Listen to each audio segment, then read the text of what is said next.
ജൻസികളെക്കുറിച്ച് മുസ്ലിം സമുദായ നേതൃത്വത്തോടാണ്. ജൻസികളെ പരിഗണിക്കുന്നതിൽ മുസ്ലിം സമുദായം ഏറെ പിറകിലാണ് എന്നുള്ളൊരു അഭിപ്രായം എനിക്കുണ്ട്. അവരുടെ ഭാഷ, അവരുടെ ആശങ്കകൾ, അവരുടെ വൈകാരികത, അതിനോടൊക്കെ ആശയപരമായി സംവദിക്കാൻ കമ്മ്യൂണിറ്റിക്ക് സാധിക്കുന്നുണ്ടോ എന്നുള്ളതാണ് നമ്മൾ അന്വേഷിക്കേണ്ടത്.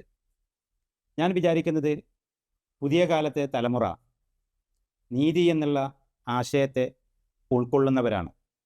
അതുകൊണ്ടാണ് അവർക്ക് രാഷ്ട്രീയം പരിഗണിക്കാതെ, മതം പരിഗണിക്കാതെ, അധികാരമോ സ്ഥാനമാനങ്ങളോ സ്വാധീനങ്ങളോ പരിഗണിക്കാതെ നീതിക്ക് വേണ്ടി തെരുവിലിറങ്ങാൻ കഴിയുന്നത്.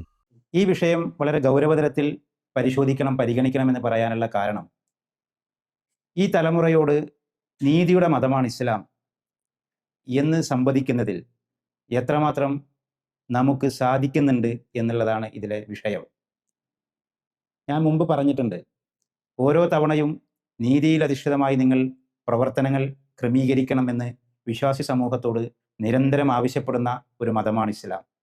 പക്ഷേ ആ നീതി അത് അനുഭവിക്കാൻ സമുദായത്തിലെ അംഗങ്ങൾക്ക്, പുതുതലമുറക്ക് സാധിക്കുന്നുണ്ടോ എന്നുള്ളതാണ്. ഇസ്ലാം ഒരു ആചാരാനുബന്ധമായ ഒരു മതമാണ് എന്നാണ് തലമുറക്കറിയുന്നത്. അരുതുകളുടെ, എന്ത് ചെയ്താലും ശിക്ഷിക്കപ്പെടുന്ന, എന്തിനും നരകം സമ്മാനമായി ലഭിക്കുന്ന ഒരു മതമാണ് ഇസ്ലാം എന്നുള്ള തെറ്റായ ഒരു പ്രചരണം, ഒരു ധാരണയാണ് ഇസ്ലാമിനെ കുറിച്ച് പുതുതലമുറക്കുള്ളത്.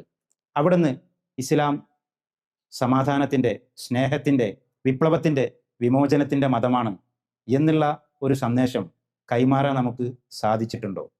അത് കേവലം തത്വങ്ങളിലൂടെയല്ല, പ്രായോഗികതയിലൂടെ. അക്രമികളുടെ മുമ്പിൽ അധികാരത്തിന് വേണ്ടി, സ്വാധീനത്തിന് വേണ്ടി ഭയം കൊണ്ട് കീഴൊതുങ്ങുന്ന ഒരു ഇസ്ലാമിനെയാണ് അവർക്ക് സമുദായ നേതൃത്വം പരിചയപ്പെടുത്തി കൊടുക്കുന്നത്.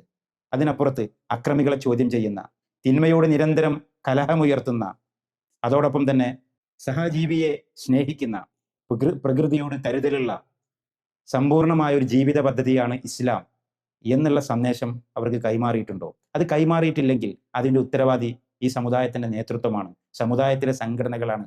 ഗുരുതരമായ വീഴ്ചയാണ് അക്കാര്യത്തിൽ ഉണ്ടായിക്കൊണ്ടിരിക്കുന്നത്. അതിനെ തിരുത്തേണ്ടതുണ്ട്. ഇതൊരു വിമർശനമോ ഏകപക്ഷീയമായ വിമർശനമേ അല്ല, ഇതൊരു ഓർമ്മപ്പെടുത്തലാണ്.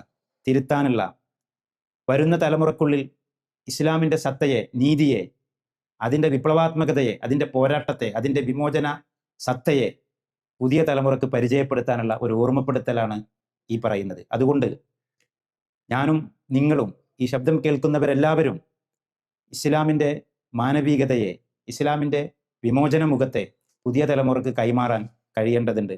നമ്മൾ ഏതെങ്കിലും ഒരു രാഷ്ട്രീയ പാർട്ടിക്ക് വേണ്ടി, ഏതെങ്കിലും ഒരു മതസംഘടനയ്ക്ക് വേണ്ടി കളവ് പറയുന്നത് ഈ തലമുറ തിരിച്ചറിയുന്നുണ്ട്. ഏതെങ്കിലും ഒരു സ്വാർത്ഥ താല്പര്യങ്ങൾക്ക് വേണ്ടി മതത്തിൻ്റെ മൂല്യങ്ങളെ ബലികഴിക്കുന്നത് അവർ തിരിച്ചറിയുന്നുണ്ട്.